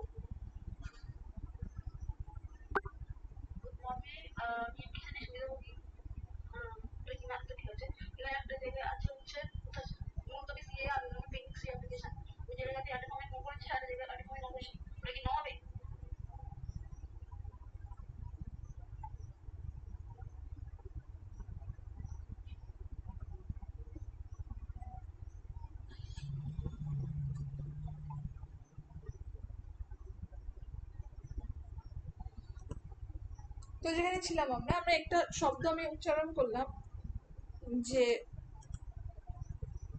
ব্রাহ্মণ্যতন্ত্র, সেই সঙ্গে সঙ্গে আরো দুটো যোগ করছি আমি এর সাথে, সেটা হচ্ছে যোগ ও নাথ ধর্ম। তাহলে বৌদ্ধ ধর্মের পাশাপাশি ব্রাহ্মণ্যতন্ত্র, যোগ ও নাথ ধর্মের প্রভাবও কিন্তু লক্ষ্য করা যায় এই চর্যাপদ সৃষ্টির পিছনে। প্রতীক, রূপক ও চিত্রকল্পের ব্যবহারে আমরা দেখি যে বৌদ্ধ সহজযান ধর্ম, হ্যাঁ হ্যাঁ পিডিএফ দিয়ে দেবো, আমি যা পড়াচ্ছি আমি তো আমার মতন বোঝাচ্ছি, তুমি এখানে পড়লে সেগুলো সব পেয়ে যাবে, এর মধ্যে রয়েছে। ওরকম বাই টু বাই পড়াচ্ছি না, আমি একটু বোঝানোর চেষ্টা করছি। তো যেখানে ছিলাম আমরা আমরা সকলে বৌদ্ধ সহজযান ধর্ম, যারা চর্যাপদ পড়েছো তারা সকলেই জানো।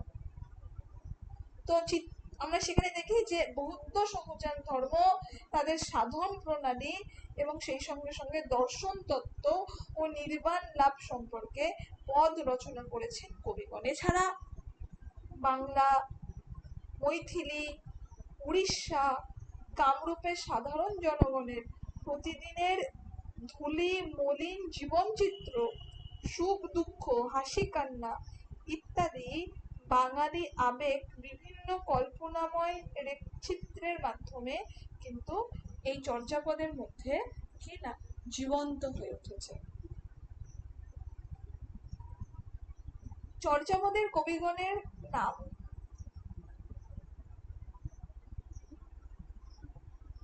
সেখানে আমরা দেখি যে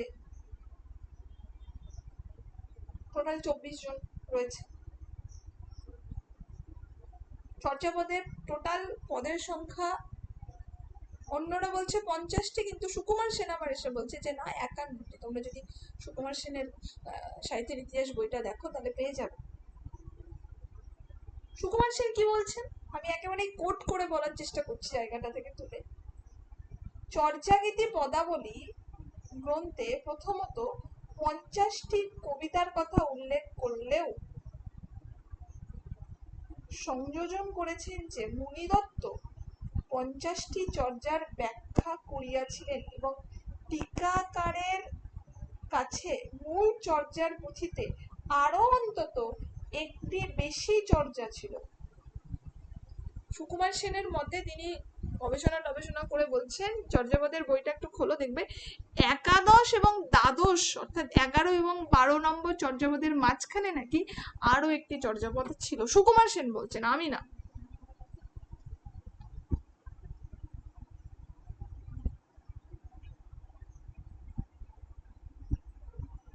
এবার সুকুমার সেন আবার বলছেন যে যেহেতু এই চর্যাটা মিসিং, একমাত্র এই দাবিটা কিন্তু সুকুমার সেনই তুলেছেন, আর কেউ কিন্তু তোলেননি। তো এই চর্যাটির ব্যাখ্যা না থাকায় লিপিকর কিন্তু এই চর্যা প্রসঙ্গে কোনো উদ্ধৃতি প্রকাশ করেন, তিনি এই চর্যাটির নামই উল্লেখ করেন, ওখান থেকে টোটালটাই উড়িয়ে দিয়েছে। শুধু হরপ্রসাদ শাস্ত্রীর বইটা পড়লে পরে দেখা যাবে যে টিকা নাই বলে এরকম একটা মন্তব্য আমরা ওখানে পাই। এখানে উল্লেখ্য যে মুনিদত্ত ছিলেন সংস্কৃত টিকাকার, আমরা সকলেই জানি এটা। বৌদ্ধ তন্ত্রে তিনি অভিজ্ঞ ছিলেন বলে চর্যাপদের ব্যাখ্যা হিসেবে ওই সংস্কৃত টিকার প্রয়োজনীয়তা স্বীকার করা একান্ত আবশ্যিক ছিল। এবং সত্যি কথা বলতে মুনিদত্তের সংস্কৃত টিকা এবং ডক্টর প্রবোধচন্দ্র বাগচি কর্তৃক আবিষ্কৃত চর্যাপদের তিব্বতী অনুবাদের কারণেই কিন্তু আমরা চর্যার আক্ষরিক অর্থ ও গূঢ়ার্থ অনেকটা সহজে ব্যাখ্যা করতে পারি। অন্যদিকে ডক্টর মোহাম্মদ শহীদুল্লাহ তিনি বলছেন চর্যার গানের সংখ্যা 50টি, এবং শুধু উনি না, আরো আমাদের ভারতবর্ষের অন্যরাও তাই বলছেন, একমাত্র সুকুমার সেন বলছেন 51টি। আসলে কি বলতো, চর্যাপদকে যখন হরপ্রসাদ শাস্ত্রী আবিষ্কার করেছেন, চর্যাপদটা ছিল ছিন্ন ভিন্ন, মানে ছেঁড়া ছুটো। সামনের দিককার কিছু পেজ পাওয়া যায়নি, পিছন দিককার কিছু পেজ পাওয়া যায়নি। ফলে চর্যাপদ নিয়ে কিন্তু প্রচুর মতবিরোধের সৃষ্টি হয়েছে। এখন তুমি যদি একটা বই লেখো, লিখে যদি বলো যে তুমি যদি ঠিকঠাক যুক্তি দিয়ে দেখাতে পারো যে সবার তথ্য ভুল, চর্যাপদে টোটাল 52টি চর্যা ছিল, পদসংখ্যা ছিল, এবং তোমাকে তার জন্য যথেষ্ট যুক্তি দিতে হবে, দেন অবভিয়াসলি ভবিষ্যতে তোমার কথাও তুমি যদি সেরকম যুক্তি দিতে পারো কট্টর, তাহলে আজ থেকে 50 বছর পর যারা পড়াশোনা করবে তোমার যুক্তিটাও পড়বে।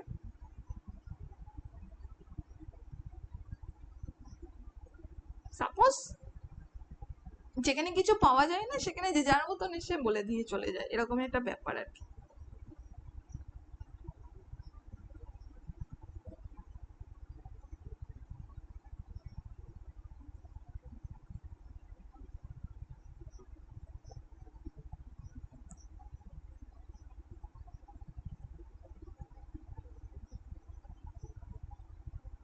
লুই পায়ের একটা পথ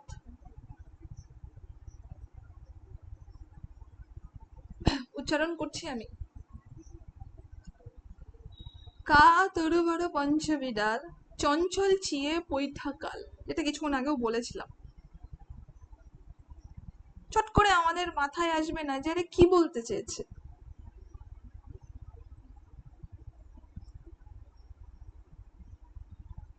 কিন্তু বাংলাটা যদি আমরা অনুবাদ দেখি, তোমাদের সামনে বই খোলা থাকলে একটু দেখো, সেখানে রয়েছে যে দেহ গাছের মতো,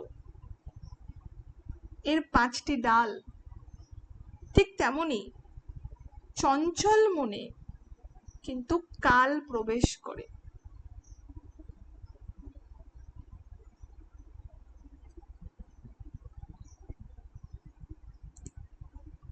তো এরকম ভাবে কিন্তু আমরা দেখো, আমি চর্যাপদ সম্বন্ধে যেটা বলেছি, আবিষ্কার যেটা বললাম তোমরা এখানে পেয়ে যাবে, নামকরণ পুরোটা এখানে ডিটেলস পেয়ে যাবে, ঠিক আছে। এই জন্য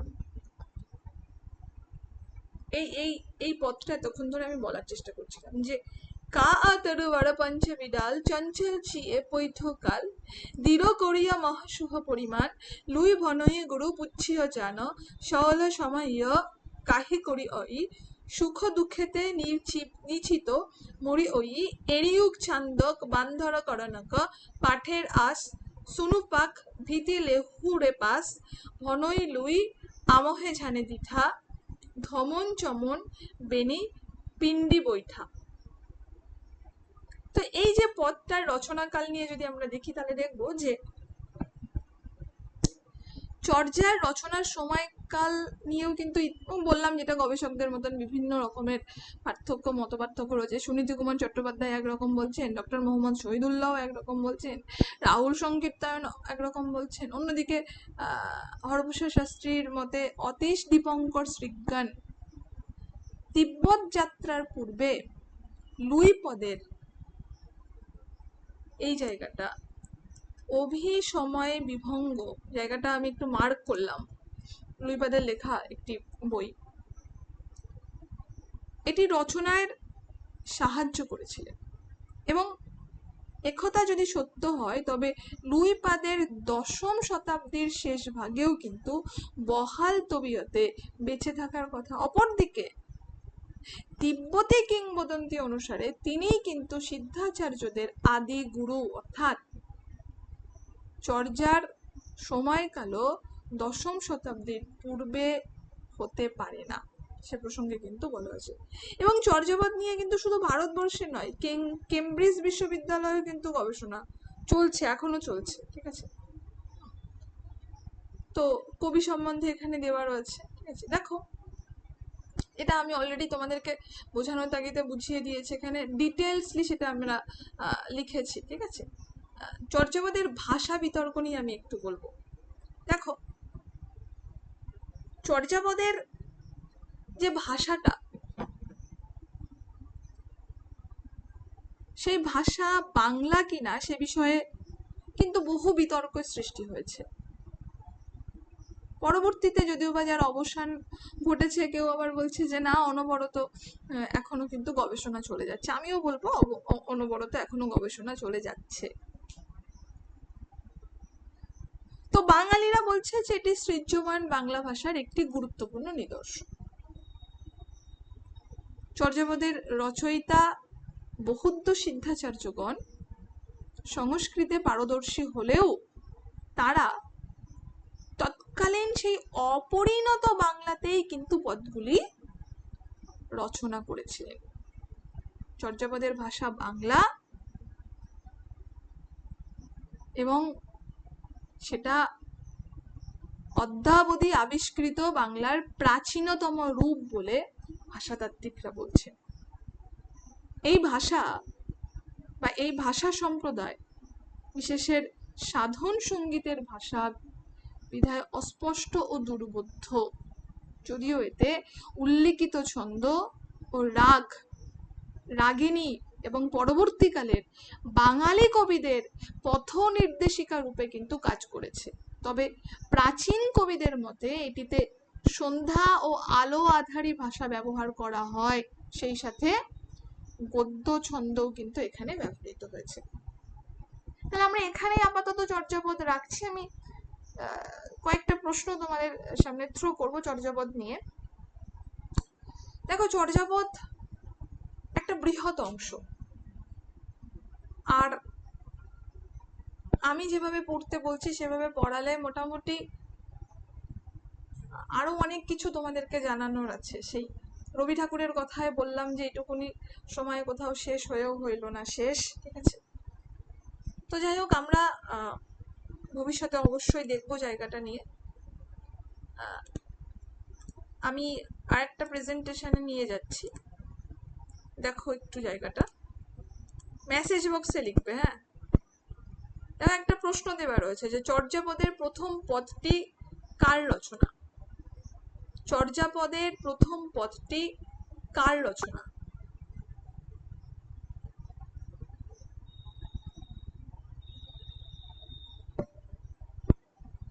বাকিরা প্রত্যেকে উত্তর দেবে।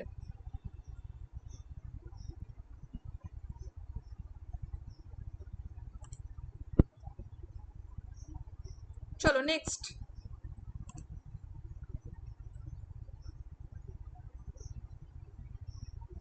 দেখো, যে পদকর্তা দুটি পদ রচনা করেছেন,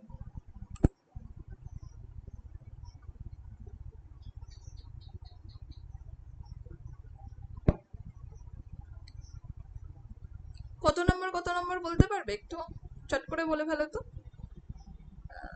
যে কত নম্বর। এটা যেহেতু আমি প্রশ্নে দিইনি, আমি তোমাদেরকে জাস্ট ম্যানুয়ালি জিজ্ঞাসা করছি যে কোন পদকর্তা যে দুটি পদ রচনা করেছেন, কত নম্বর?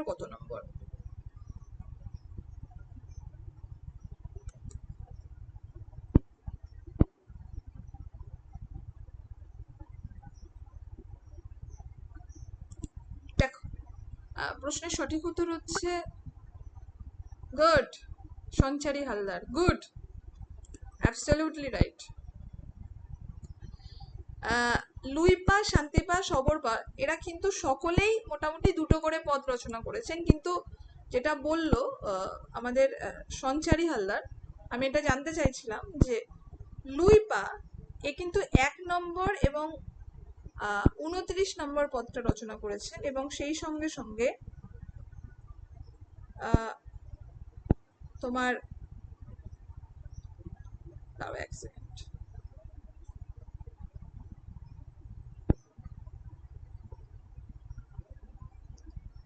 শান্তিপা আরেকজন বলেছিল বোধহয়, হ্যাঁ, গুড। সোমনাথ দলুই, এও কিন্তু মানে ইনিও কিন্তু 15 নম্বর এবং 26 নম্বর পদ রচনা করেছেন, ঠিক আছে। চলো,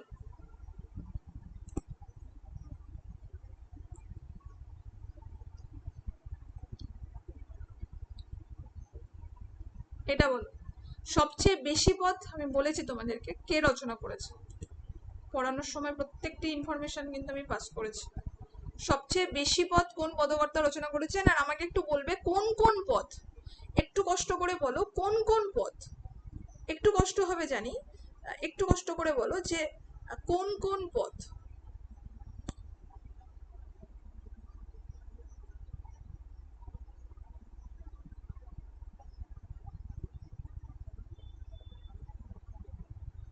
এখানে কেউ একজন কুক্কুরিপা লিখলে, দেখো কুক্কুরিপা এবং কান্নপা অনেকে বলেছেন একই, কিন্তু সেটা কিন্তু অনেক তর্কের খাতিরে, ঠিক আছে। কান্নপা থাকলে কিন্তু কান্নপাই উত্তরটা দিও, কুক্কুরিপা দিলে কিন্তু চট করে কেটে দেবে, তারপর আবার তোমাকে চ্যালেঞ্জ করতে হবে, কোর্টে কেস করতে ছুটতে হবে, ঠিক আছে। আবার 10খানা রেফারেন্স বই নিয়ে যেতে হবে, দিয়ে বলতে হবে এই যে কান্নপা এবং কুক্কুরিপা একই, ঠিক আছে, ইত্যাদি ইত্যাদি। এসব তর্কের মধ্যে না যাওয়াই ভালো। কোন কোন পদ মনে পড়ছে আমি একটু বলে দিচ্ছি। 7, 9, 10, 11, 12, 13, 18, 19 এবং 24 সম্ভবত। এবং এরপরে আছে 36, 40, 42 এবং 45, ঠিক আছে। চলো,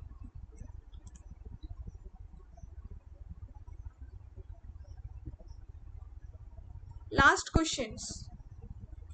একটি পদ রচনা করেছেন কোন কোন পদকর্তা?